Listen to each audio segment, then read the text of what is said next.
Bonsoir à tous et bienvenue dans Chaque Voix compte sur LCP. Nous sommes ensemble pour une heure de décryptage de l'actualité et de débat en direct de l'Assemblée nationale avec à mes côtés ce soir Mariette Darrigrand et Olivier Ravanello. Bonsoir à tous les deux.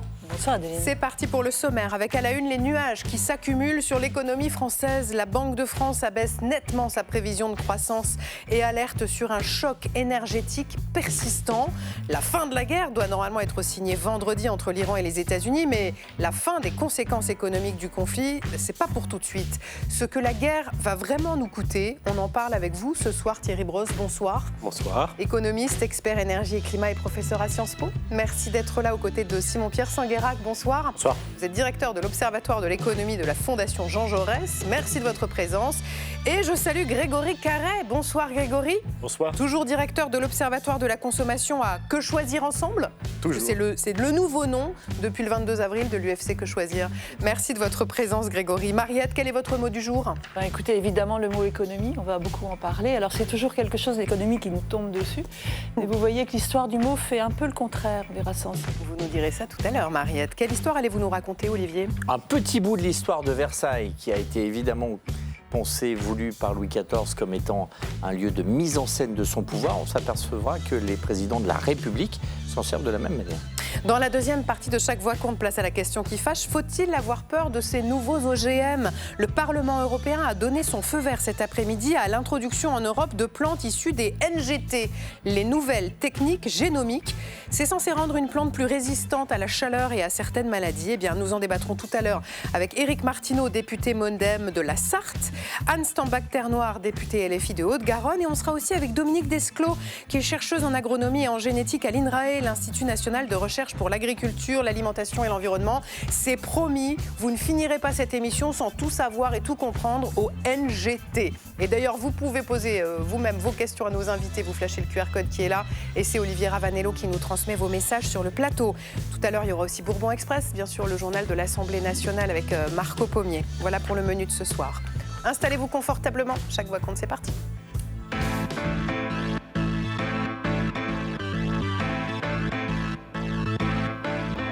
Bon, disons-le tout de suite, ça n'allait déjà pas très fort avant, mais la guerre au Moyen-Orient semble avoir agi comme un révélateur des faiblesses ou des fragilités de l'économie française. Croissance en recul, inflation, défaillance d'entreprises, chômage, autant d'indicateurs qui sont aujourd'hui dans le rouge. La fin de la guerre peut-elle agir comme une éclaircie ? C'est la question qu'on va se poser ce soir. D'abord les chiffres avec Marion Becker.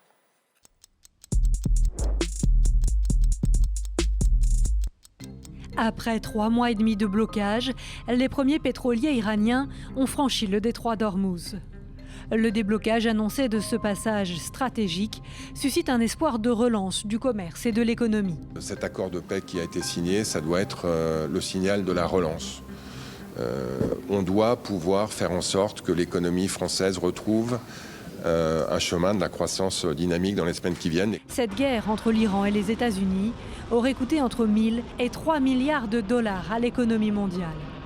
En France, Emmanuel Moulin, le gouverneur de la Banque de France, a abaissé les prévisions de croissance face à ce qu'il qualifie de choc énergétique persistant. Notre scénario de base prévoit une croissance de 0,5% en 2026, soit 0,4 points de moins que dans notre prévision fin mars. Des prévisions plus pessimistes que celles de l'INSEE, qui table sur 0,7% de croissance cette année. L'inflation, elle, devrait atteindre 2,5 à 2,7% en 2026, soit près d'1 point de plus qu'avant la guerre. La réouverture du détroit d'Ormuz laisse également entrevoir une baisse des prix du pétrole et du carburant à la pompe. Nous répliquerons à la baisse la façon dont les prix baisseront. Mais par rapport au début de la crise, le coût d'approvisionnement, il était à 1,65. Aujourd'hui, il est à 1,85, il y a 20 centimes. Donc on ne peut pas dire qu'on va être à 1,70 tout de suite. On sera à 1,70 au fur et à mesure que la crise va se résorber. Mais les analystes restent prudents et n'envisagent pas un retour rapide du pétrole à son niveau d'avant-conflit. Prudence également sur un retour à la normale pour l'industrie. La reprise du trafic maritime pourrait s'étaler sur plusieurs mois. Enfin, le marché de l'emploi continue de se dégrader. Le taux de chômage est attendu à 8,4% en fin d'année. Bon, Ils y sont au rouge, bien, les voyants. Thierry Brosse, est-ce que le pire est derrière nous ou est-ce que la facture énergétique de cette guerre va nous poursuivre pendant des mois ? Alors en fait, on peut imaginer 2 scénarios. Effectivement, le premier où la facture énergétique continue à nous poursuivre en baissant, surtout dans le pétrole, puisque le pétrole a fortement baissé. Pour le gaz, c'est un peu différent, puisque je vous rappelle qu'il doit passer par le détroit d'Ormuz, que aucun méthanier n'est encore réellement passé, et que de plus, nos stockages européens sont très bas. Mais vous avez un autre scénario qui peut être finalement un scénario différent. Les marchés financiers, pendant toute cette guerre, finalement, n'ont jamais voulu parier contre Trump. Le pétrole n'est pas monté si haut, il est monté suffisamment haut. Non, il est monté suffisamment haut pour générer des problèmes en Europe et en Asie, mais pas si haut que ça. Il est monté moins haut que pendant la crise, la guerre en Ukraine, où il n'y avait aucun baril qui manquait. Et pourquoi est-ce qu'il est monté moins haut ? Parce que chaque fois qu'il commençait à monter trop haut, Trump utilisait son pouvoir de marché et faisait des déclarations disant « le détroit est réouvert ». Ce n'est pas la première fois qu'il nous raconte que le détroit est réouvert. Et les marchés ont voulu acheter cela. Et vous pouvez avoir un scénario… fois 37 fois, oui, mais j'avais même 39. Oui, 39, oui, c'est ça, mais les marchés l'ont acheté. Regardez, chaque fois qu'il faisait une déclaration, le prix baissait. Et d'ailleurs, Trump veut un baril à $50, c'est ce qu'il a dit à Davos en 2025. Et donc, on peut imaginer un scénario où les producteurs de pétrole se remettent à produire au maximum pour essayer de faire baisser le prix, pour satisfaire Trump, et aussi, quelque chose de très important, pendant cette crise, finalement, les consommateurs se sont rendus compte que la transition énergétique, c'était finalement quelque chose d'intéressant. C'est-à-dire que la transition énergétique, jusqu'à présent, elle était poussée par des bureaucrates qui nous expliquaient comment il fallait faire. Là, les gens se sont rendus compte que si l'essence vaut plus cher, c'est peut-être intéressant d'aller vers une pompe à chaleur pour se chauffer chez soi au lieu du fioul et d'aller vers une voiture électrique plutôt qu'une voiture thermique. Et les États eux-mêmes en ont pris conscience avec le plan d'électrification qui a aussi été annoncé au milieu de la guerre. Mais en Europe, les États s'en sont rendus compte et en France, les États n'ont pas été en capacité d'aider les Français. Donc les Français se rendent compte que s'ils veulent, ils doivent le faire tout seuls. Et donc on peut imaginer un scénario où le pétrole viendrait à baisser encore un peu par rapport à ce qu'il est, justement parce que les pays producteurs n'ont pas un intérêt à ce que la transition énergétique aille trop vite. Le nouveau gouverneur de la Banque de France parlait ce matin d'un choc énergétique persistant. Est-ce que vous partagez son constat ou est-ce que vous êtes plus sur la ligne de Patrick Pouyanné, le patron de Total Energy, qui était entendu ce matin en commission à l'Assemblée nationale et qui paraissait plus optimiste ? Mais je reviens à ça, je pense que les marchés n'ont pas voulu parier contre Trump. Les marchés n'aiment pas peut-être parier contre un président républicain. Et donc peut-être que par la suite, ils vont continuer à garder leurs lunettes roses. C'est un peu ça, parce qu'encore une fois, quand vous regardez les chiffres, le détroit est toujours fermé. Nous n'avons aucune idée de ce que ce Memorandum of Understanding est exactement. Alors, il commence à être publié ce soir. Oui. Et par exemple, il y a une ligne sur le pétrole iranien qui pourra être vendu dès vendredi. Oui, mais il y a aussi une ligne qui dit que le détroit sera réouvert, mais pas à la libre circulation. Il y a toujours un doute sur le péage. C'est pas très clair tout cela. Et donc, effectivement, les marchés vont devoir faire le travail d'analyse de ce Memorandum of Understanding. Mais pour le moment, ils achètent les bonnes nouvelles et pour le moment, quand même, encore une fois, pendant toute cette guerre, ils ont acheté 37-39 fois les bonnes nouvelles de Trump. Simon-Pierre Sanguerac, est-ce que vous faites partie de ceux qui préviennent qu'on ne reviendra jamais au prix d'avant-guerre ? Au prix du pétrole d'avant-guerre ? Oui. Non, on l'a vu, les prix du pétrole sont assez fluctuants et dépendent, comme ça vient d'être dit, des éléments essentiellement boursiers. En revanche, les conséquences économiques dans l'économie réelle, eh bien celles-ci pourraient effectivement ne jamais revenir à l'élément d'avant-guerre. On l'a vu depuis le Covid, on a connu en gros 3 vagues d'évolution forte des prix et de la croissance. Il y a d'abord eu en 2020-2021, pendant le Covid, eh bien, un effondrement de la croissance, puis un net regain en 2021-2022. Depuis la guerre en Ukraine, on a connu une seconde crise, une forte poussée de l'inflation, malgré ce qui vient d'être dit, malgré le fait que ça ne s'est pas traduit par un choc d'offres négatif en matière de pétrole. Et là, nous vivons en 2026 un 3e choc d'offres centré sur le pétrole, avec en particulier, en plus, on va dire, des éléments sur le gaz et aussi sur certaines matières agroalimentaires, qui, elles, pourraient avoir des répercussions réelles dans l'économie réelle. Côté des ménages, une baisse du pouvoir d'achat, parce que les prix à la pompe ont augmenté.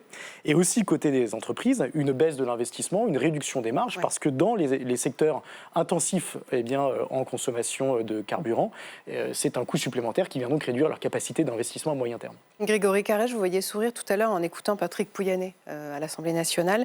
Il a aussi dit ce matin que les Français le remerciaient d'avoir plafonné les prix de l'essence dans les stations Total. C'est vrai, il y a une vraie reconnaissance du consommateur à cet égard ? Je crois qu'il n'en sort pas trop mal en fait de toute cette période. Déjà, Total enregistre des bénéfices records, parce que le pétrole ne coûte pas beaucoup plus cher à produire, il se vend très très bien. Il ne coûte pas plus cher à raffiner, il se vend très très bien. C'est pour ça que le diesel, à un moment, a flambé. Et après, il fait un petit effort sur la distribution en France, qui correspond à une toute petite part de son activité, ce qui lui permet effectivement d'avoir des prix très compétitifs. Dans les classements qu'on fait entre enseignes, il reste effectivement le moins cher du réseau de distribution en France, alors que traditionnellement, c'était plutôt les grandes surfaces alimentaires qui, elles, ont du mal à suivre. D'ailleurs, on est un peu à la limite, parce que le gouvernement avait assez peu de cordes à son arc, et il était en train d'appeler quasiment à faire du dumping, c'est-à-dire à ne pas respecter la loi, à vendre à perte, à créer une dérégulation du marché, parce que c'est quand même injuste vis-à-vis des autres. Le petit pompiste, lui, il n'a que la marge de distribution pour se rémunérer. Lui, il est obligé. Pour l'instant, ce qu'ils font, c'est qu'ils baissent rideau en attendant des jours meilleurs. Il y a eu des dégâts. Et pour l'instant, c'est effectivement Total qui tire les marrons du feu à tous les niveaux. Et en termes d'image, effectivement, je pense que ça ne va pas lui nuire, parce que les automobilistes ont pris le réflexe d'essayer de repérer les stations Total Access, ou Total, pas Total, elles ne sont pas forcément moins chères, mais les Total Access.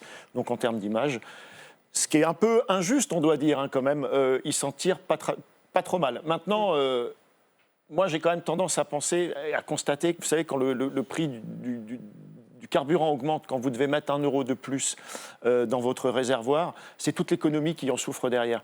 Parce que le signal est tellement marqué pour les consommateurs qu'ils vont réaliser des économies, et beaucoup plus importantes que ça. Pour 1 euro de plus qu'ils dépensent dans leur réservoir, ils vont quasiment consommer 2 euros de moins ailleurs. Et c'est tout le reste de l'économie qui va en souffrir. C'est-à-dire que les bénéfices que font les pétroliers, pas seulement Total, c'est au détriment de tous les restes de l'économie. Et on est quand même dans une économie qui structurellement est en train de changer depuis le Covid, avec les commerces physiques qui souffrent par rapport au commerce Internet. On en parlait avec Chine, etc. Ça va encore accélérer cette révolution, ça va accélérer ce changement de paradigme d'économie, et ça va créer effectivement énormément de dommages derrière. On n'a pas fini de payer tout ce que ça va nous coûter, pas seulement pour les consommateurs, mais pour les entreprises. D'ailleurs, au mois d'avril, que Choisir s'attendait à une hausse des prix en rayon de 4 à 5%. Ouais.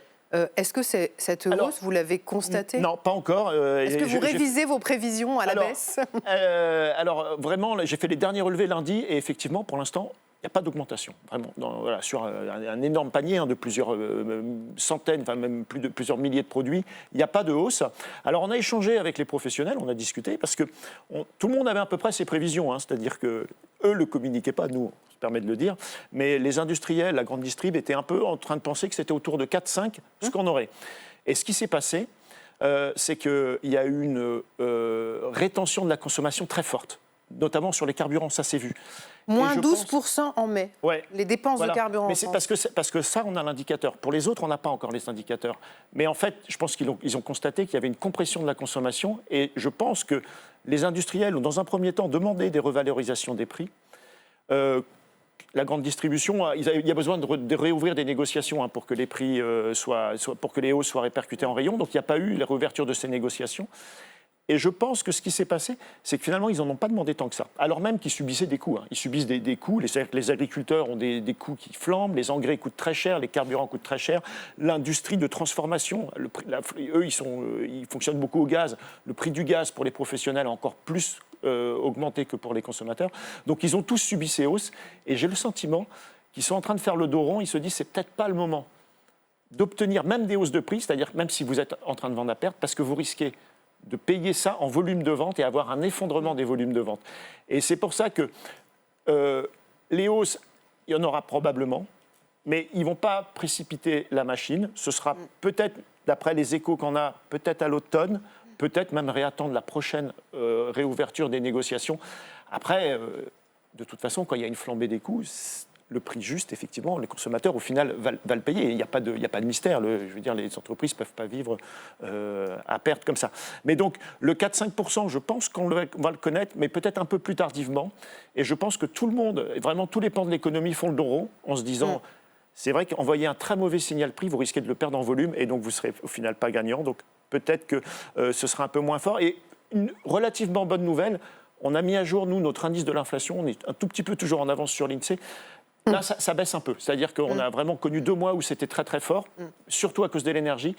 Là, ça se calme un peu. Alors, ça se calme un peu. Vous savez, l'inflation, ça se calcule sur 12 mois. C'est surtout parce qu'il y a 12 mois, il y avait déjà eu une petite flambée des prix du gaz. On va revenir sur les chiffres de l'inflation, mais je voudrais qu'on regarde ce reportage parce qu'il y a ce que vous dites sur les prix n'augmentent pas, et puis c'est comme la température. Il y a la vraie température et la température ressentie. Et il y a cette impression quand même que les prix ont augmenté. Et il y a aussi des Français qui sont en train de modifier leurs habitudes, sans doute sur un terme long. Reportage d'Alicia Rogue et Eva Billon.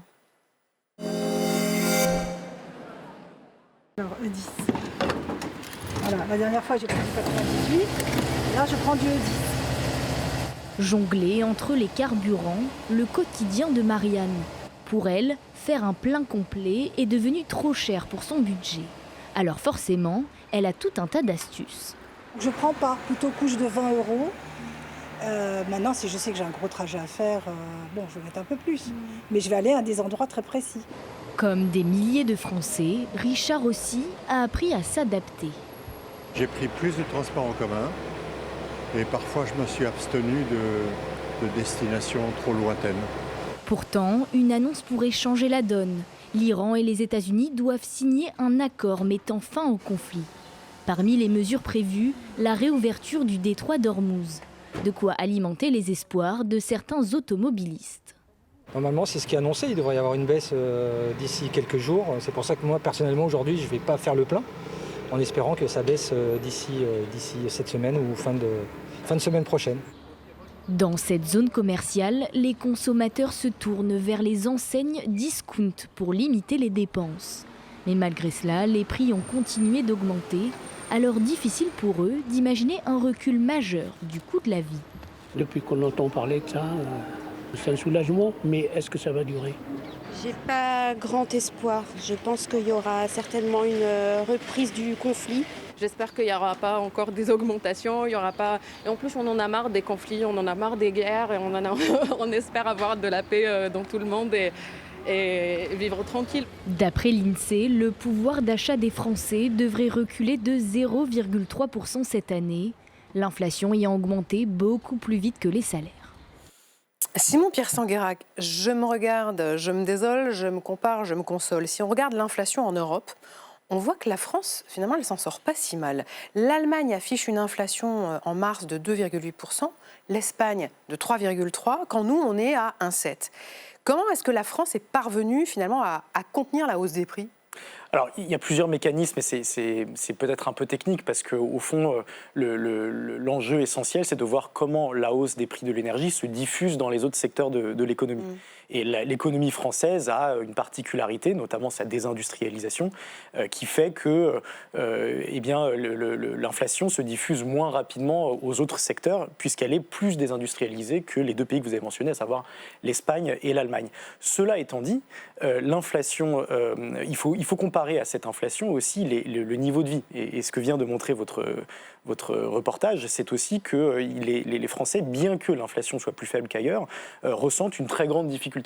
Et cela est lié au fait que face à la hausse des coûts, il faut voir quels sont les revenus également des Français. Et là-dessus, il ne faut pas oublier que le montant moyen des dépenses contraintes est supérieur à 1 100 € par mois. Là où le revenu ou le salaire moyen est autour de 2 000 € et le SMIC net est inférieur à 1 300 €.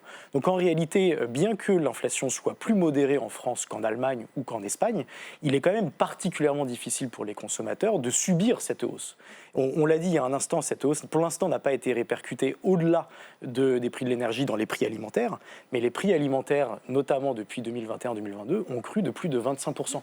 Donc vous avez les salaires. Hein. Et pas les salaires. Les salaires ont augmenté plus vite que les prix en 2023 et 2024, mais ça n'a pas permis de surcompenser la hausse des prix qu'on a connue depuis, en gros, la guerre en Ukraine. Donc, en conséquence de tout ça, vous avez un tiers des Français qui, depuis cette période, depuis 2022-2023, disent sauter des repas parce qu'ils n'ont tout simplement plus la capacité de remplir le chariot de quoi vivre.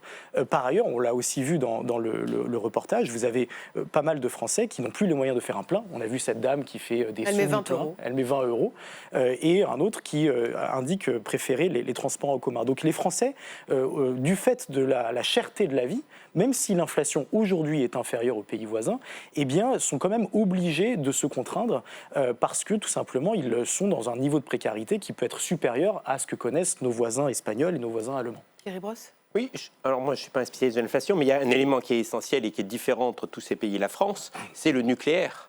Et l'électricité en France, elle n'a pas augmenté. Et donc, effectivement, vous avez dans d'autres pays où l'électricité est faite à partir de gaz, le prix de l'électricité qui a aussi monté. Donc, il y a peut-être aussi cet élément-là. Et ça revient quand même à quelque chose d'essentiel. C'est-à-dire que si on veut être en capacité d'être résilient face à ces crises, il faut essayer d'imaginer produire chez soi, la réindustrialisation, et produire de l'énergie chez soi plus souvent. Parce qu'autrement, on va avoir ce problème-là. Et c'est à mon avis, ce que l'on voit dans vos chiffres. Olivier ? Est-ce qu'on est sur des analyses qui sont très, très rationnelles? Il y a un élément qui est la confiance. On a vu avec cette crise beaucoup d'entreprises, quelle que soit leur taille, qui se sont mis à retenir leur trésorerie, c'est-à-dire à payer leurs factures le plus tard possible et dans un effet en chaîne de se mettre en difficulté les unes les autres. Est-ce que vous pensez qu'avec la rouverture, la confiance revient et que donc il va y avoir un afflux de liquidités qui va revenir dans l'économie? C'est ce qu'espère Roland Lescure en tout cas. Simon Pierre. Alors, pour faire simple, pas vraiment. Parce que, encore une fois, votre reportage l'a dit, si vous voulez, l'inflation, c'est un poison lent, mais ça peut aussi être un antidote lent. Mais dans tous les cas, il est lent. Donc, même si le détroit d'Ormuz se rouvre, vous avez toujours des chaînes d'approvisionnement qui sont perturbées. Vous avez l'industrie, notamment l'industrie lourde, qui nécessite une prévision, non pas à quelques semaines. Là, le détroit a été rouvert lundi, on verra vendredi si l'accord est signé. Mais pour eux, ça nécessite de pouvoir faire des prévisions de stock à l'horizon de la fin d'année, par exemple, si ce n'est au-delà. Et donc, les décisions d'investissement qui permettraient de libérer cette trésorerie se font à cette échelle-là. C'est-à-dire que, est-ce qu'à 1 an, 2 ans, 3 ans, je suis en capacité d'avoir confiance dans le fait que mes clients, que ce soit les consommateurs finaux ou que ce soit d'autres entreprises, eh bien, vont acheter.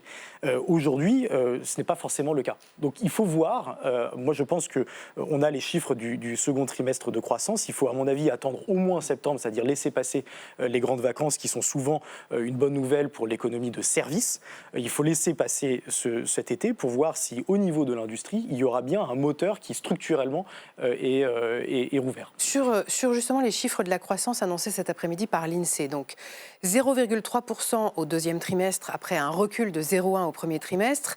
Est-ce que le risque de récession est écarté ? Dans l'ensemble, je pense que le risque de récession est modéré. Parce que lorsqu'on a moins 0,1%, on est dans l'épaisseur du trait. Et je vous rappelle qu'une récession, c'est lorsqu'on a 2 trimestres consécutifs de croissance négative. Récessive, oui, exactement. Donc, à mon avis, il est plus ou moins écarté. Il y a une inquiétude par rapport à la mollesse de la croissance, parce qu'on peut ne pas être en récession sans pour autant... être en stagflation, c'est ça ? Exactement, c'est exactement vers ça que j'allais, parce qu'on a les 2 moteurs principaux de la croissance qui aujourd'hui sont mous, voire sont à l'arrêt. La consommation, on l'a vu, en raison de la cherté de la vie, et l'investissement en raison de la hausse des coûts consécutive à la hausse des prix de l'énergie. Ces 2 moteurs étant plus ou moins à l'arrêt ou étant au ralenti, on ne peut pas espérer avoir une relance rapide de la croissance comme le voudrait le ministre de l'économie. Mais pourtant, l'INSEE parle d'un regain temporaire de croissance qui explique le chiffre de 0,3 au deuxième trimestre, lié à une forte production dans des secteurs industriels où les producteurs du Golfe ont été mis hors jeu, comme le raffinage ou la chimie. Et alors l'INSEE intitule sa note cet après-midi « L'industrie tient la barre, les ménages accusent le coup ». Grégory Carré, la stagflation, pour un consommateur, ça veut dire quoi ? En fait, en ce moment, c'est du désespoir. En ce moment, le consommateur, lui, ce qu'il regarde, c'est vraiment le montant des chiffres qui défilent quand il remplit son réservoir. Il en est vraiment là, et c'est vraiment la conversation que vous trouvez à peu près partout dans les machines à café, dans les entreprises, partout en région. Moins en Ile-de-France, parce que beaucoup de gens prennent les transports en commun, ou ceux qui prennent leur voiture ne payent pas forcément la facture. Mais c'est vraiment une problématique. depuis le début de la guerre en Iran, le prix du carburant il a augmenté de 40 centimes. Et en moyenne, les gens mettent 1000 litres dans l'année. Donc il y a 400 € à trouver. Et le problème, c'est qu'en plus, pour ces 400 €, les gens vont probablement dépenser beaucoup moins que ce qu'ils imaginent. Donc, quand vous entendez les gens, et le témoignage est tout à fait véridique, c'est-à-dire qu'on a demandé aux gens, on avait demandé ça lors de la première crise des prix énergétiques, on leur a demandé qu'est-ce que vous faites pour équilibrer un peu cette équation. Ça nous avait étonné, mais la réponse qui avait été le plus donnée, c'est je fais des pleins plus souvent avec des plus petits montants. Voilà, pour voir à quel point ça marque les esprits. Donc, ce qui veut dire que tous les autres secteurs de l'économie, ils vont aller se priver. C'est-à-dire que les gens vont vous dire, je vais partir moins longtemps en vacances, je vais partir moins loin.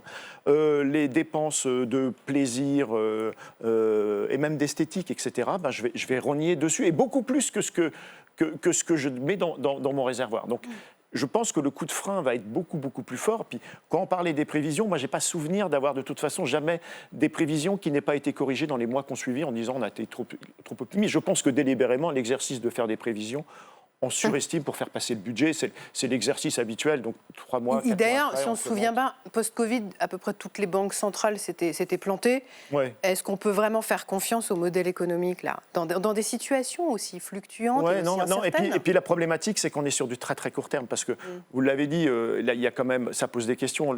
Effectivement, on a bien compris que les énergies carbonées, c'est pas très bon pour la planète, et en plus, c'est pas bon pour le pays, parce que c'est de l'argent qui s'en va aussi sec. Et donc, on a tardé tellement à électrifier notre économie que finalement, on n'a pas beaucoup avancé. On a dépensé des milliards dans de l'aide à la pompe en 2022 qui n'a servi à rien. C'était 6-7 milliards. 6-7 milliards, on aurait pu aider beaucoup de ménages à s'équiper en panneaux photovoltaïques. Et il y a une complémentarité effectivement avec la voiture électrique. Mais aujourd'hui, l'état de fait, c'est que c'est beaucoup trop cher pour les Français. Il y a une petite augmentation sur le prix des ventes de voitures électriques, mais ça reste tout petit, rien du tout. Et juste pour vous donner un ordre de grandeur, il y a 20 ans, on achetait 2 millions de véhicules neufs tous les ans. Aujourd'hui, c'est 800 000 véhicules neufs qu'on achète tous les ans. Donc, vraiment, on voit bien que l'INSEE nous dit que le pouvoir d'achat augmente, mais en tout cas, les gens achètent de moins en moins de voitures d'équipement et ils roulent toujours autant. Donc, qu'est-ce qu'ils font ? Vous n'avez pas l'air d'accord, Simon Pierson. Ils achètent des voitures. Non, mais justement, je pense qu'il y a une vraie perte du pouvoir d'achat. Voilà, c'est ça. Et je pense que quand vous commentiez les chiffres de l'inflation, moi, je vais souvent à l'INSEE pour discuter des chiffres de l'inflation. Il y a 2 indices que calcule l'INSEE. Il y a l'indice qu'il communique dans les médias, et puis il y a un indice que l'Europe lui a dit, vous le calculez de cette façon, comme vos petits camarades, qui s'appelle l'indice harmonisé. Donc, il est plus fiable, si je vous suis bien. Il est surtout plus élevé, toujours. Voilà. Et sur le long terme, si vous regardez le niveau d'augmentation des salaires, l'indice harmonisé, il est plus haut, et l'indice français, il est un peu en dessous. Donc, si vous prenez le premier indice, vous dites on a gagné en pouvoir d'achat. Vous prenez le deuxième, sur 20 ans, vous dites non, en fait, on n'a pas gagné en pouvoir d'achat, on a plutôt stagné, voire perdu. Après, l'autre question, c'est la répartition en plus, parce que c'est vrai qu'il y a des franges de la population qui ont vécu peut-être un peu mieux, les retraités notamment. Et puis il y a des franges de la population, comme les actifs et notamment les bas salaires, eux, ils n'ont pas beaucoup gagné. Ils ont gagné un peu de temps de travail, un peu de temps de loisirs, mais ils n'ont pas gagné en pouvoir d'achat. Oui, si je reviens à l'énergie, ce que j'entends là est très intéressant. C'est-à-dire qu'en fait, ce qu'il faut, c'est une énergie abondante, bon marché et décarbonée. Et ce que nos politiques en Europe ont fait, c'est une énergie décarbonée à tout prix. Et c'est ça qui fait ce problème-là. C'est effectivement, lorsque tu as une énergie trop chère, après on prend des solutions stupides, et je suis d'accord avec vous, mais il faut d'abord, et c'est pour ça que j'insistais sur le nucléaire français. Le nucléaire français nous a aidés dans cette crise, beaucoup. Simon Pierson-Guérac, on est passé assez vite sur la question salariale, oui. Mais elle va forcément se poser, même si les NAO sont passés, les négociations dans les entreprises. Il y a un moment, ce que le gouvernement n'a pas pu faire en distribuant l'argent comme il l'avait fait au moment de la guerre en Ukraine, est-ce que, d'ailleurs, on avait entendu Sébastien Lecornu pousser un peu pour que les patrons mettent la main à la poche. Cette question des salaires, elle va devenir quoi dans les mois qui viennent ? Elle va devenir centrale, et j'ai envie de vous dire, elle est centrale depuis plusieurs années, voire plusieurs décennies. Je vous donne juste un chiffre. Elle est centrale sans que les salaires n'augmentent en même temps que l'inflation. Exactement. Alors, il y a eu un effort de fait en 2023-2024 où sur ces 2 années, les salaires augmentaient plus vite que les prix. Donc il y a eu un rattrapage du pouvoir d'achat. Maintenant, lorsqu'on regarde le pouvoir d'achat depuis le Covid, il est toujours net négativement. C'est-à-dire que l'évolution des prix depuis 2020 est supérieure à l'évolution des salaires. Donc maintenant, la question, effectivement, c'est une question de négociation au sein des entreprises, parce qu'on fait confiance aux partenaires sociaux pour le faire. Il faudra voir dans quelle mesure on arrive à distribuer les fruits de la croissance. Parce qu'il faut quand même préciser que si l'inflation est effectivement une mauvaise nouvelle à court terme, elle peut devenir peut-être une bonne nouvelle à moyen terme, parce qu'il peut y avoir une baisse du coût du crédit. L'inflation, ça fait réduire le coût de l'emprunt, donc ça peut relancer l'investissement. Donc pour les entreprises, ça peut générer davantage une soupape à oxygène. Et puis par le biais de la hausse des salaires, on peut aussi avoir une relance de la consommation. Donc il est aussi un peu dans l'intérêt de tout le monde, et en particulier des entreprises, de bien distribuer les fruits de la future croissance si on arrive de nouveau à rétablir la situation. Instant 0,7 d'après l'INSEE. Les fruits de la croissance, on va se partager 3 pommes. Hein. Effectivement, on tape plutôt sur une hausse de salaire à partir de 2027 et 2028, parce que c'est de la consommation en plus. Il ne faut pas oublier que dans une économie un peu keynésienne de relance, avec un effet multiplicateur, chaque euro distribué de salaire peut se transformer jusqu'à 5 euros de consommation derrière. Donc il y a un intérêt, on va dire, collectif, national, à ce que les salaires augmentent. Une question à tous les trois. On est à 1 an de l'élection présidentielle. Le pouvoir d'achat sera sans doute central dans la campagne qui vient. Qu'est-ce qui peut redonner un nouveau souffle durable à la croissance française ? Mais moi, j'en reviens sur l'énergie. Il va falloir trouver des solutions où on arrive à donner aux Français une énergie abondante et décarbonée. Et le nucléaire en fait partie. On y est. Pardon ? On y est. Oui, on y est, mais on n'y est pas sur les autres. Vous avez quand même tous les prix, le trading de CO2 qui rajoute un peu des coûts sur ces sujets-là. Sur les engrais, vous avez ces éléments-là où vous avez la taxe carbone à la frontière. Donc il faut regarder ça de façon holistique et comprendre que ce que les gens veulent, c'est vraiment une énergie bon marché. Autrement, ça ne marche pas. Autrement, la transition énergétique ne se fera pas. Et on y est sur l'électricité, mais pas tout à fait. Parce que si on veut que la transition énergétique se fasse, il faut utiliser ce qui s'est passé cette fois-ci pour inciter les Français à aller vers la pompe à chaleur ou la voiture électrique. Et la seule façon de les inciter, c'est de baisser les taxes sur l'électricité. Simon-Pierre Sanguerac. Le véritable enjeu pour que structurellement le pouvoir d'achat augmente en France, c'est le sujet des compétences. Il faut augmenter le niveau moyen des compétences, c'est-à-dire à la fois faire en sorte qu'il y ait davantage de classes d'âge qui intègrent l'enseignement supérieur, et que les compétences développées non seulement dans cet enseignement supérieur, mais tout au long de la vie par la formation professionnelle, positionnent l'économie française dans une économie haut de gamme. Le problème... Excusez-moi, vous êtes candidat en fait. J'en rajoute un sur la ligne de départ. Écoutez, en tout cas, je pense que les candidats actuels seraient bien avisés de développer davantage un programme pour que les compétences augmentent de telle sorte que les emplois soient des emplois mieux qualifiés, mieux rémunérés et plus compétitifs au regard des pays étrangers. Grégory Carré. Alors, je pense que la question énergétique, effectivement, est centrale, mais le problème, c'est que nos politiques ont une échéance très courte. Hein, voilà. Quand on a construit des forêts au XVIIe siècle, c'était sur 100 ans qu'on avait fait un programme. Mais je pense qu'il y a une vraie complémentarité possible autour de l'électricité, tout à fait. La voiture électrique, ça peut être une source d'énergie pour la maison la nuit, parce qu'il y a des batteries, et donc plutôt que d'acheter des batteries externes qui coûtent très cher, ça peut être une solution. Des panneaux photovoltaïques sur les toits. L'étalement urbain, on le critique, ça peut être un des avantages. Elle n'est pas très très chère, même si le panneau, on n'est plus capable de le produire, au moins l'énergie, elle est ici. Et puis, l'autre côté, c'est vrai que comme il y a quand même une paupérisation des gens, le risque, c'est qu'ils aillent vers acheter du bas de gamme.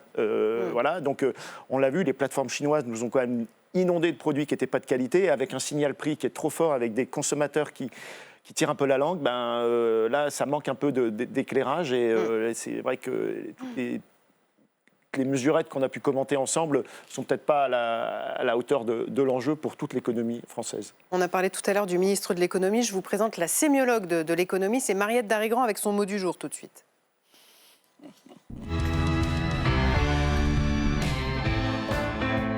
Vous vouliez revenir aux origines du mot économie ce soir, Mariette. Oui, absolument, parce que ce mot est intéressant aussi parce qu'il crée un miroir, en fait, entre le macro, le grand, les conflits mondiaux, par exemple, et puis nous, les petits, notre vie et puis notre porte-monnaie. Alors, en ce moment, on vit un effet papillon, il y a la guerre au Moyen-Orient, et je vois, moi, mon linéaire du supermarché ou bien ma pompe à essence, et j'ai des problèmes. Donc, dans notre esprit contemporain, l'économie est toujours mêle comme ça le niveau national ou mondial, le macro, et puis puis le micro est dans un effet de cet ordre. Or, dans l'histoire d'entonnoir. Or, dans l'histoire du mot, c'est tout à fait l'inverse. On a plutôt ce mécanisme-là parce que, Adeline, le mot économie, il part de la sphère privée. Oikos, en grec, c'est la maison. Donc on part vraiment de nous, quoi, de là où nous vivons. Et nomos, c'est comme dans nomenclature, ce sont les règles, les lois, etc. Donc en fait, faire de l'économie, c'est bien gérer les ressources d'une communauté ou d'une maison. Du coup, l'ancêtre de vos métiers, du terme économiste, c'est l'économe. L'économe, c'est quoi? C'est l'intendant, par exemple, d'un couvent ou d'un clan. Et ce n'est qu'au fil du temps que cette fonction-là prend de l'ampleur. Et après, l'économe est devenu l'éplucheur de patates, qui permet d'économiser la pomme de terre en n'écoupant pas trop de peau. Bon, en tout cas, l'économie au départ, c'est donc comme quand on parle de nos économies personnelles, de nos petits sous. Oui, alors il y a un mot, Adeline, justement, qui le montre, ça tout à fait, c'est le mot éconocroque. Éconocroque. C'est l'argent que nous ne voulons pas croquer tout de suite. C'est ça que ça veut dire. Alors c'est un vieux mot d'argot qui est arrivé en 1913, c'est quand même très intéressant, c'est-à-dire juste avant la Première Guerre mondiale. Or, aujourd'hui, nous aussi, nous avons des éconocroques. Collectivement, l'épargne est très, très importante aujourd'hui en France. Mais alors, si on vous suit, depuis quand le mot économie a quitté la sphère privée, micro, pour la sphère sociale plus macro ? Ça s'est fait tardivement, en fait. Ça s'est fait à la fin du XVIIIe, je parle sous votre contrôle, mais quand l'économie devient une science. Alors, c'est une science qui est d'abord philosophique. Ce sont les philosophes des Lumières qui s'interrogent finalement sur l'argent, la fortune, sur un plan moral. Si on prend Adam Smith et sa main invisible du marché, c'est poser ces grosses questions. Mais elles nous reviennent aujourd'hui, parce que dans le contexte guerrier, finalement, il y a les citoyens lambda comme nous, qui peut-être vivons une économie de guerre avec des problèmes matériels, si on vous écoute bien. Et puis, il y a des gens qui ont l'air de faire de gros profits, des super profits. Par exemple, les traders qui achètent et qui vendent du gaz ou du pétrole, ou pire encore, les gens qui font des paris sur la reprise des combats, ce qui est terrible. Donc l'économie de guerre, elle peut être synonyme de privation ou d'effort pour nous. Et puis pour d'autres gens, elle peut être synonyme de faire fortune. Et ça nous pose des problèmes éthique. Alors, si ce parallélisme s'installe vraiment entre perdants et gagnants à cause de la guerre, finalement, l'économie, elle sera fidèle à son miroir initial entre le macro et le micro, et surtout, en nous créant des problèmes matériels, elle va retrouver son sens initial, qui était profondément philosophique. Et nous, on va garder nos éconocroques, alors. D'accord ? On va relancer le mot éconocroque. Super. J'adore. Ça vous convient ? Merci en tout cas à tous les trois d'être venus ce soir sur le plateau de Chaque Voix Compte. Dans un instant, la question qui fâche. Faut-il avoir peur des NGT que l'on présente à tort, d'ailleurs, vous verrez, comme les nouveaux OGM. On va en parler avec nos trois prochains invités. Avant ça, c'est quelle histoire ? Et c'est Olivier Ravanello.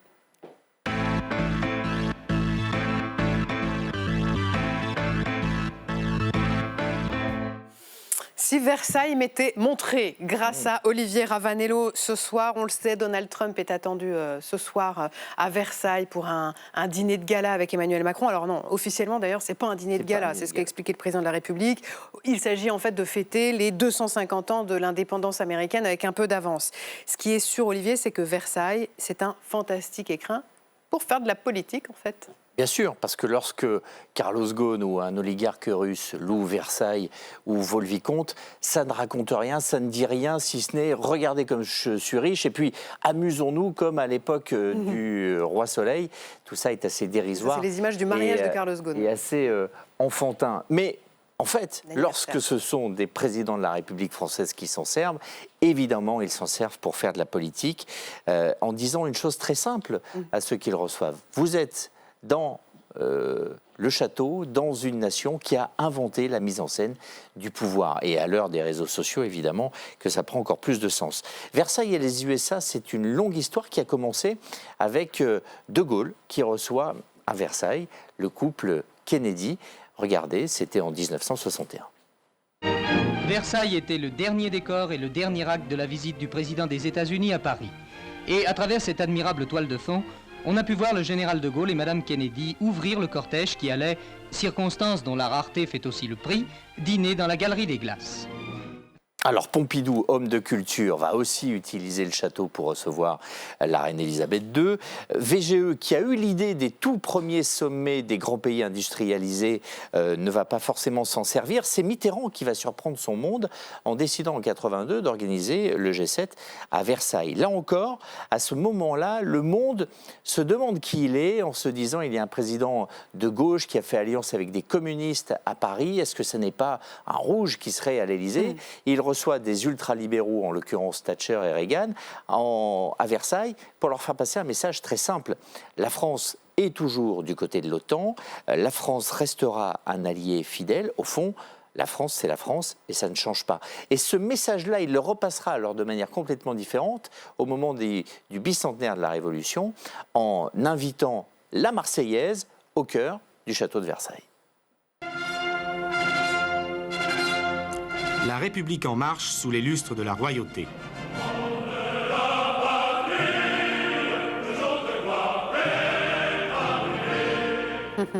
Et ce rite, en fait, les autres présidents vont le perpétuer. Oui, Chirac va se servir de Versailles pour accueillir Poutine, jeune président à l'époque. On est en 2003, en pleine guerre d'Irak, dans un petit boudoir, dans un salon, pour lui montrer à quel point la relation franco-russe méritait d'être traitée dans l'intimité et dans la douceur. Mais Versailles sera aussi pour Chirac l'endroit utilisé pour montrer une nouvelle relation franco-allemande, une nouvelle Europe, en invitant Merkel, la chancelière allemande, la même où le traité de Versailles après la guerre de 14 a été signé et qui restera l'humiliation pour les Allemands, sur laquelle d'ailleurs le nazisme va grandir.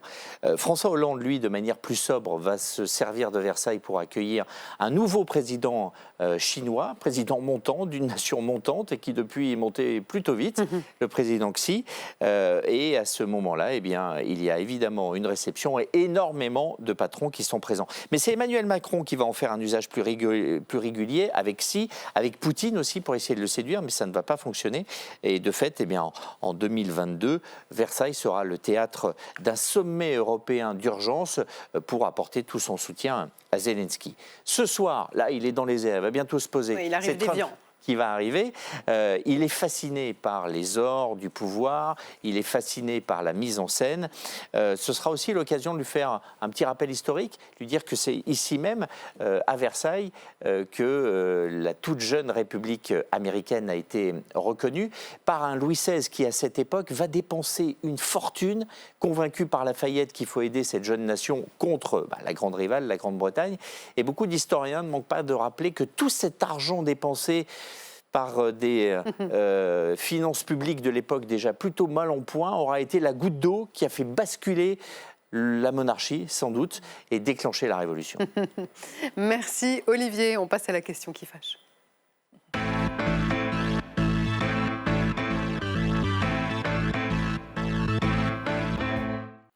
NGT, 3 lettres dont vous allez beaucoup entendre parler dans les prochains jours, voire même les prochaines années.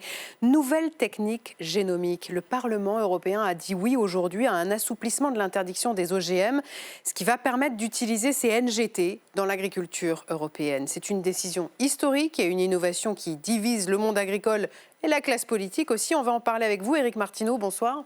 Bonsoir. Vous êtes député modem de la Sarthe. Vous êtes vous-même, je crois, producteur de pommes dans la Sarthe. Tout à fait. Oui, et bonsoir, Anne Stambach-Ternoir. Bonsoir. Vous êtes députée LFI de Haute-Garonne et je salue également avec nous Dominique Desclos. Bonsoir. Vous êtes chercheuse agronome à l'INRAE. Merci d'être avec nous. C'est Maïté Frémont qui vous pose à tous les trois la question qui fâche. Dans la question qui fâche, une technique et un acronyme, NGT. Traduisez nouvelle technique génomique, au cœur du débat aujourd'hui à Strasbourg. Aucun amendement n'est adopté. Le Parlement européen a complété la deuxième lecture et l'acte législatif a été adopté. Les eurodéputés donnent leur feu vert pour autoriser une nouvelle génération d'OGM.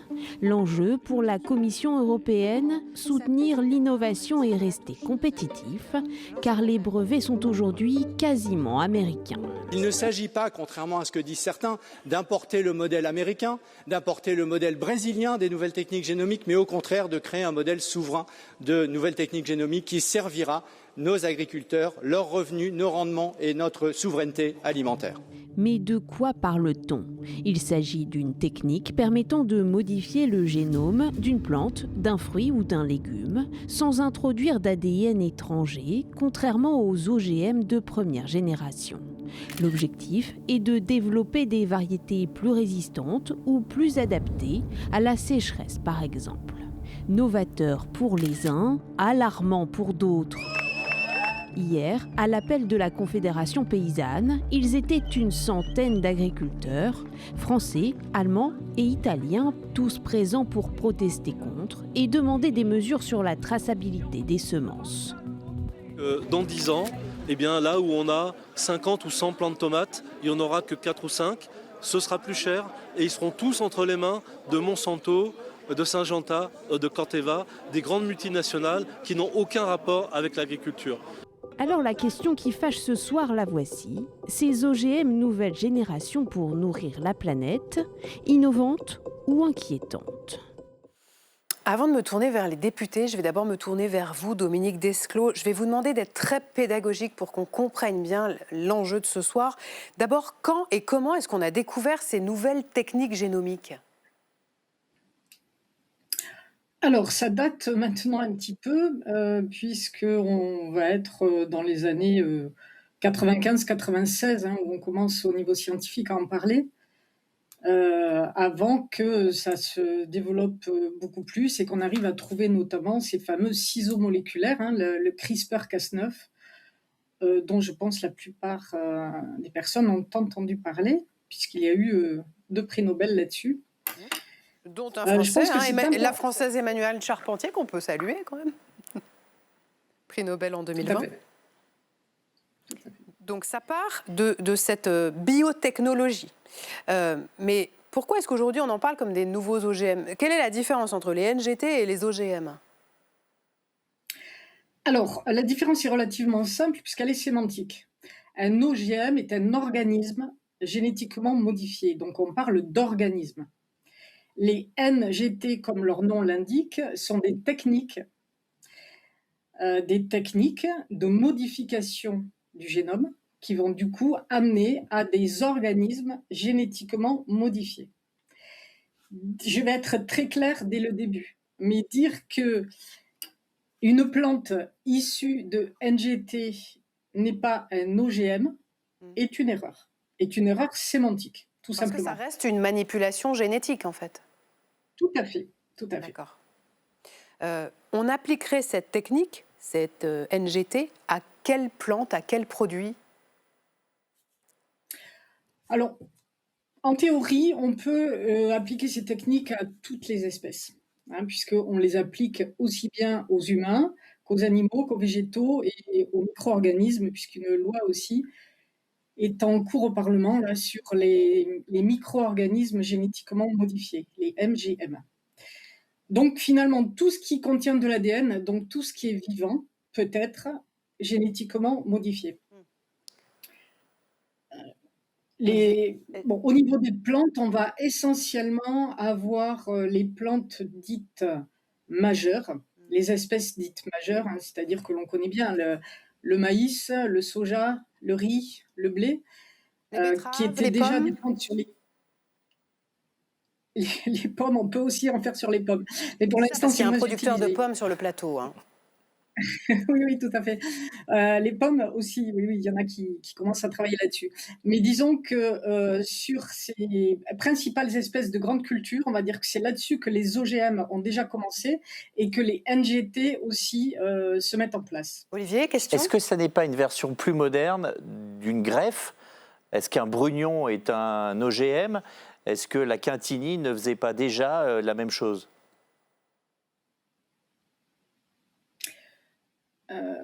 Alors, naturellement, c'est sûr que naturellement, la nature crée des variétés tous les jours. Si c'est ça que vous voulez dire, mais je vous ai mal entendu parce qu'à un moment, il y a eu un double son. Désolée, on est en duplex, je suis à Montpellier et du coup, le son n'est pas forcément très bon. La question, c'est D'abord, est-ce que, comme le disait Olivier, en fait, est-ce qu'une greffe n'est pas plus... Est-ce que c'est une greffe, en fait, les NGT? Et l'autre question, c'est aussi bénéfice, risque. Alors, les NGT ne sont pas des greffes, hein, non. Les NGT, ce sont donc des techniques où on peut modifier précisément le génome. On le modifie comment? Soit en coupant donc dans l'ADN, on peut couper très précisément de l'ordre d'une base, on peut couper un peu plus large des fragments d'ADN. On peut également rajouter des fragments d'ADN.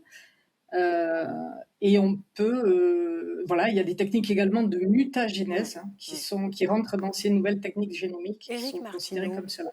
Éric Martineau, vous qui êtes donc député de la Sarthe et producteur de pommes, qu'est-ce que vous dites des NGT? Alors j'ai accepté, merci pour l'invitation, j'ai accepté de venir en me disant mais je vais encore passer pour le méchant de service parce que jamais. Voilà, tant mieux, merci. Jamais sur ce plateau. Parce que voilà, moi je m'interroge toujours sur ce côté naturel, non naturel. Vous avez très bien posé la question justement en parlant des greffes. Nous on parle aussi d'hybridation, de mutation, de sommation. Aujourd'hui, lorsqu'on consomme, donc je suis dans les pommes, moi mais par exemple des fruits, les variétés que l'on consomme tous les jours, que vous achetez dans les magasins, c'est bien des variétés qui ont été inventées par l'homme pour l'homme. Il n'y a plus grand-chose de vraiment naturel, ce n'est pas la pomme d'Adam. Et pourquoi? Parce qu'on a toujours essayé de rechercher des fruits qui répondaient à des critères. Et quand je dis des critères, c'est-à-dire qu'ils soient forcément productifs, voilà, qu'on puisse produire tous les ans. On a oublié qu'un pommier, initialement, ne produit pas des pommes tous les ans. On a arrivé à faire qu'un pommier produit tous les ans. Et heureusement, parce que... Donc vous dites quoi? Que c'est le sens de l'histoire? Moi, je dis que... On est contre les pesticides, on ne veut pas de pesticides, on ne veut pas de stockage de l'eau, on ne veut pas arroser. Et il faudra trouver des solutions parce qu'on a un dérèglement climatique. On le voit en ce moment. Je vous promets que moi, mes arbres, ils sont en train de souffrir parce qu'ils sont en plein soleil. Nous, on a la clim, on est à l'ombre. Mais comment on va faire pour que nos feuilles puissent résister aux UV, résister à la chaleur? Parce que les cellules se referment, elles perdent de l'eau. Du temps de mon grand-père, les pommiers, ils allaient chercher l'eau en profondeur. On a trouvé d'autres techniques qui ont fait que pour que ça produise plus, il faut que les racines soient traçantes. Aujourd'hui, on est en train de c'est-à-dire sur 30-40 cm du sol, mais aujourd'hui on est en train de se dire peut-être qu'il va falloir revenir à des systèmes racinaires pivotants. Et donc moi j'ai confiance justement à des gens, des chercheurs comme Aline Rae. Moi je ne suis pas le scientifique, et vous dire que si on me dit les NGT sont dangereuses, toxiques, il ne faut surtout pas les utiliser. Soit, je fais confiance, mais dire qu'il faut s'interdire d'aller vers des nouvelles technologies, je vous dis, l'hybridation, enfin... Anne Stambach-Terre Noire. Oui, voilà. Oui, mais écoutez, monsieur Martineau, la question, c'est pas d'être méchant. Pour moi, c'est la question d'être responsable. Enfin, là, moi, je suis sidérée par la légèreté avec laquelle cette déréglementation majeure de notre protection vis-à-vis des OGM a été votée donc, par de la Macronie jusqu'à l'extrême droite. C'est un moment que c'est en discussion quand même à Strasbourg. Oui, mais enfin, je veux que ceux qui nous... parce qu'il n'y a pas d'étude d'impact, il n'y a pas d'évaluation des risques, il n'y a aucune traçabilité possible, aucun étiquetage possible. Ça veut dire que ni vous ni moi ne pourrons savoir si ce que nous consommons contient ou non de ces nouveaux OGM. Enfin, on s'assoit complètement sur le droit du consommateur. Et là, on parle de risques sanitaires, de risques de contamination. Les scientifiques préviennent, quoi. Une seule modification, je pense que madame pourra confirmer, une seule modification du génome peut avoir de grandes conséquences. Et là, on parle de contamination, donc y compris entre les plantes, mais aussi des effets indirects, par exemple sur toute la chaîne alimentaire, vis-à-vis des pollinisateurs. Enfin, franchement, là, c'est un saut dans l'inconnu qu'on nous propose, alors qu'on connaît par ailleurs une explosion des maladies environnementales qui devrait nous inviter à un minimum de prudence. Mais Dominique Desclot, est-ce que ces risques, ils ont été identifiés par les agronomes, par les chercheurs ? Alors, quelques risques sont identifiés, mais pas tous. Il est sûr que... Pour expliquer quand même rapidement, aujourd'hui, créer une variété de blé maintenant, de blé. Je ne parle pas de plantes pérennes comme des pommiers ou d'autres fruitiers. Créer une variété de blé, aujourd'hui, ça demande entre 15 et 20 ans. Ces techniques génomiques, aussi intéressantes qu'elles soient, et sont mises en avant justement parce qu'elles vont permettre d'aller beaucoup plus vite. Donc, on va aller beaucoup plus vite, mais c'est là où on pense qu'on ne va pas maîtriser tous les risques.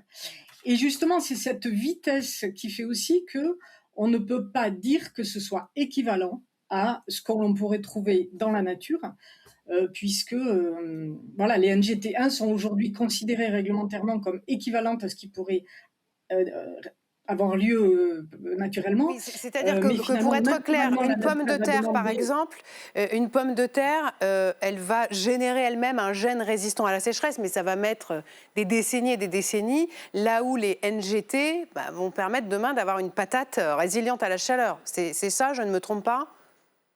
Tout à fait. Et on connaît quand même encore mal les systèmes de régulation des gènes dans les plantes. Donc les scientifiques alertent là-dessus en disant que les techniques sont très jolies, mais les risques ne sont aujourd'hui pas suffisamment maîtrisés et même envisagés, je pense. Et donc on n'a pas de recul suffisant, parce que par ailleurs, ces NGT sont autorisés dans d'autres pays du monde. Mais c'est bien ce que je reproche. Et par ailleurs, si vous me permettez de rebondir, moi je voudrais rajouter quand même que là, en fait, on met notre santé, on met la sécurité aussi des agriculteurs dans la main de l'agro-industrie, parce que c'est les grands semenciers qui sont aussi l'agrochimie. Oui. C'est la question des brevets est centrale. Exactement, parce qu'ils veulent pouvoir privatiser toutes ces nouvelles molécules. Donc on se met dans leurs mains. Et je vous disiez tout à l'heure comment on va faire face au changement climatique. En fait, la vraie solution, c'est l'agroécologie, c'est la diversité, la biodiversité. C'est parce qu'on a différentes espèces qu'effectivement, c'est ce qu'expliquait Madame très bien, il y a une espèce une race qui va mieux résister à la chaleur, mieux résister à tel parasite. Alors que là, ce qu'on nous propose et ce qui va se passer, c'est une uniformisation, ce qui fait qu'effectivement, il va y avoir des résistances qui vont se développer. On le sait, c'est toujours le cas. Ça a été le cas avec les OGM aussi. Et là, vous allez vous retrouver avec des cultures qui vont être complètement décimées. Enfin, on va à rebours de ce qu'il faudrait faire. Encore une fois, on se met dans la main de l'agro-industrie. Vraiment, juste une note d'espoir pour les gens qui nous écoutent. 2027, c'est l'année prochaine. On peut faire autrement, on fera autrement, avec un modèle agroécologique qui protège la santé publique et les agriculteurs. Mais on a toujours, si je peux rebondir, pardon, vous avez parlé, oui, des insectes et du climat, mais vous n'avez pas parlé des maladies. Et ça, aujourd'hui, non. Et non. Les parasites. Les parasites, c'est pas des maladies. Ah non, c'est des fongicides, ce sont des champignons. Et les par exemple, parasites, si ce sont des demain, mauvais insectes. mildiou, par exemple, pour la vigne. Et donc, ce que je veux dire par là, c'est qu'aujourd'hui, et on l'a fait par exemple sur les vergers, parce qu'on accuse toujours par exemple les pommes qui sont toujours traitées, les salades et compagnie. Mais nous, ce que l'on essaye de trouver, ce sont des variétés résistantes aux maladies. Les mauvais insectes, on y arrive justement par l'agroécologie. Mais j'en reviens à la biodiversité. Oui, c'est parce que vous avez certaines variétés de pommes qui vont résister à la maladie. Si vous avez un truc uniforme, ça ne fonctionne plus. Donnez-moi dans ce cas-là. Parce que ça, on ne les a pas encore. Les mauvais insectes, oui, on arrive à avoir des prédateurs, des mauvais, vous connaissez tous la coccinelle, qui mange le puceron, mais il y en a plein dans la nature. Vous avez des Aphelinus, vous avez tout un tas d'insectes utiles. Et ça, on y arrive. Il n'y a pas besoin des NGT pour ça. Par contre, sur la maladie de la tavelure, l'oïdium, le chancre, toutes ces choses qu'on a dans la nature, qui sont dans l'air qu'on respire, ce n'est pas des virus, ce sont des champignons qui sont microscopiques.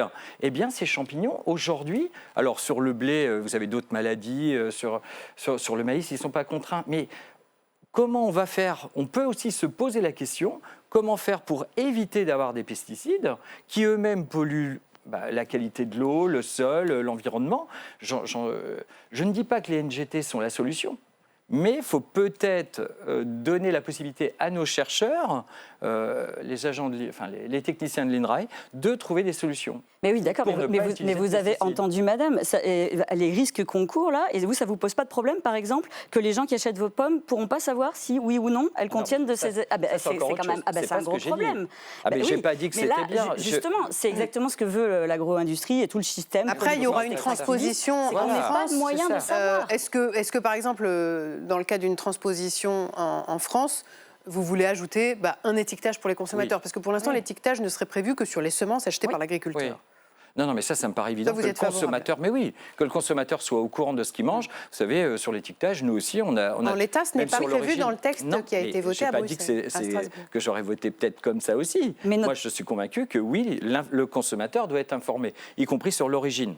Oui, mais du coup, et qu'est-ce que vous faites de la contamination? Parce que là, par exemple, il n'y a aucune protection, par exemple, pour l'agriculture bio qui ne souhaite pas, qui ne peut pas d'ailleurs utiliser ces nouveaux OGM. S'il y a des contaminations, et ça va arriver, non seulement ils ne peuvent pas s'en protéger, mais en plus de ça, tenez-vous bien, l'industrie peut même... Je me permets de poser la question à l'agronome qui est avec nous. Est-ce qu'il y a un risque de contamination? C'est-à-dire que... admettons, allez, je vais rester sur mes patates, pardonnez-moi, je suis sur les patates ce soir. Une pomme de terre NGT. est-ce que si à côté il y a un champ de betteraves, on est dans le nord, d'accord? À côté il y a un champ de betteraves, est-ce qu'il peut y avoir une contamination à d'autres champs de pommes de terre, pas NGT, à des betteraves qui sont à côté? Est-ce que c'est possible ça, naturellement? Alors, entre espèces, si on n'est pas dans le même groupe d'espèces, ça va être très compliqué. Mais des pommes de terre d'une variété NGT avec des pommes de terre d'une autre variété non NGT, bien sûr que oui, des contaminations peuvent être faites. Ça a été très largement montré sur les OGM, où on a finalement des pays, je pense à la papaye, un cas où ça a relativement bien marché, hein, d'après pas mal de papiers scientifiques, la papaye à Hawaï qui a été OGM, et puis ça s'est vraiment croisé avec tous les papayers de l'île. Et donc, voilà, maintenant, il y a les papayes sont toutes super résistantes. Alors, le problème, c'est qu'elles auraient dû être toutes super résistantes, mais les virus et les champignons mutent aussi. Donc maintenant, la résistance a été contournée. Donc ce n'est plus aussi favorable que ça ne l'était au début. Je ne sais pas si je suis très rassurée par ce débat ce soir en réalité. Il y a des solutions. L'agroécologie, la biodiversité, c'est ça qu'il faut préserver et pas un système agro-industriel, agrochimique, comme on nous impose aujourd'hui. Il faut sortir de ça. Et faire confiance aussi à nos chercheurs qui doivent trouver des solutions pour avoir moins de pesticides et qu'on lutte si on peut se passer des pesticides, contre les sympa maladies. aussi. Oui, ce serait bien. Merci à tous les deux. Restez là tout de suite. C'est Bourbon Express. Je salue Dominique Desclaux qui a bien voulu être en direct avec nous depuis Montpellier ce soir. Tout de suite, c'est Bourbon Express et c'est Marco Pommier. C'est notre pause fraîcheur à nous.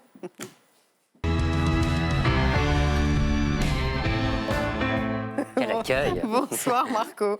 À la une de Bourbon Express ce soir, d'abord les questions au gouvernement avec l'affaire Liana qui a à nouveau agité l'hémicycle et une passe d'armes entre Mathilde Panot et Sébastien Lecornu en particulier. Oui, c'est le fait du jour. Pendant la séance de questions au gouvernement, Mathilde Panot a critiqué l'inaction d'Emmanuel Macron et de ses ministres depuis 2017 pour lutter contre les violences sexistes et sexuelles faites aux enfants et aux femmes. Elle a réclamé 3 milliards d'euros pour les associations. Sébastien Lecornu a accusé la présidente du groupe LFI de récupération politique. Monsieur le Premier ministre, dans la France de Macron, le planning familial licencie. C'est ça la réalité. Assumez vos responsabilités politiques, mettez les 3 milliards. Flagrant délit de récupération, quel est le rapport entre l'affaire Liana et le planning familial? Soyons précis, soyons sérieux. Donc ouvrons tous les débats, toutes les questions, y compris celle des moyens, y compris celle des associations. Mais de grâce, stop à votre cynisme. Tension maximale, résultat, les députés LFI en colère ont décidé de quitter l'hémicycle, vous le voyez, en pleine séance de questions au gouvernement. Voilà pour l'info du jour dans l'hémicycle. L'info la plus stupéfiante du jour à présent, le Premier ministre et Matignon ont envoyé hier au gouvernement, à tous les ministères, une circulaire pour imposer des dépistages antidrogue aux collaborateurs des ministres. Des dépistages inopinés et obligatoires sous la forme de tests salivaires. Sont concernés les membres des cabinets ministériels, mais aussi les hauts fonctionnaires et les agents qui ont accès à des informations sensibles. En cas de résultat positif, les ministres devront décider des conséquences sur le plan disciplinaire. Alors, bonne ou mauvaise idée et quid de l'Assemblée dans tout ça? Faut-il organiser des tests pour les députés et leurs collaborateurs? Antoine Palos et Eva Billion ont posé la question. Il y a quelques cas quand même. Il y a un groupe politique qui est quand même particulièrement ciblé régulièrement. Donc oui, ça pourrait être intéressant de faire des tests. Moi je pense qu'il faut arrêter de faire peser comme ça la suspicion. Et je ne sais même pas si c'est légal d'ailleurs de contraindre comme ça des salariés à du dépistage sans leur consentement. La transparence, elle doit être la même pour tout le monde. Pour les banquiers qui sont cocaïnomanes, comme pour les parlementaires qui ne le sont pas forcément. Il y a aussi nos libertés fondamentales et il faut toujours savoir où est-ce qu'on met le curseur. Et hasard du calendrier, demain, le député LFI Andy Kerbrat organise à l'Assemblée un colloque sur les drogues et les addictions. Pour rappel, l'insoumis avait été pris en flagrant délit d'achat de drogue en octobre 2024. Il avait été exclu temporairement de l'Assemblée. Parfois, les actualités s'entrechoquent, mon cher Marco. Oui. La collaboration entre Chine et le BHV à Paris, c'est fini à l'occasion d'un changement de propriétaire. Bye bye Chine. C'est une décision saluée par de nombreux parlementaires. Oui, souvenez-vous, en novembre dernier, l'ouverture l'ouverture au bazar de l'Hôtel de Ville de Paris du premier magasin physique de Shein. Ça avait fait polémique. Eh bien, 7 mois plus tard, la société des grands magasins dirigée par Frédéric Merlin, que vous voyez à l'écran, cède le BHV à son directeur général actuel. Conséquence immédiate, la marque chinoise va quitter l'emblématique magasin parisien. Une décision saluée par le député Antoine Vermorel-Marquès, très engagé contre la fast fashion. C'est une bonne nouvelle à la fois pour le secteur économique français et c'est une bonne nouvelle aussi pour les valeurs qu'on porte pour le secteur économique français parce que c'est la preuve que Shein n'a pas sa place dans les magasins physiques et contrairement à ce qu'ils nous disent, ils ne créent pas d'emplois en France. Et la deuxième chose pour nos valeurs, c'est qu'en fait on ne peut pas tout acheter avec de l'argent et c'est pas ça qui fait le business français, c'est pas ça qui fait aussi les valeurs de respect de nos normes sociales, sanitaires et environnementales. Antoine Vermorel-Marquès qui a participé aujourd'hui à la commission mixte paritaire, la CMP, chargée de trouver un accord entre députés et sénateurs sur la loi anti-fast fashion. Un compromis a été trouvé il y a 2 heures. Objectif du texte, mieux encadrer la commercialisation des vêtements à très bas prix, critiqués pour leur impact environnemental. Dans le viseur notamment du texte, Shein ou Temu. Parmi les mesures importantes, l'interdiction de la publicité pour l'ultra fast fashion et des pénalités financières visant les produits issus de ce modèle. On termine, Marco, avec le mondial de foot. Moi, je vous le dis, si vous voulez gagner au loto sportif, il faut regarder LCP. Parce qu'on a quelques députés qui avaient vu juste sur le 3-1 de la France contre le Sénégal hier soir. Il y a des députés qui sont bien inspirés. En fait, on a demandé un pronostic aux députés qui sont passés dans nos émissions hier sur LCP. Et 3 d'entre eux ont tapé dans le mille. Voici nos 3, Madame Irma. La France, évidemment. Alors, quel score ? Je pense 3-1.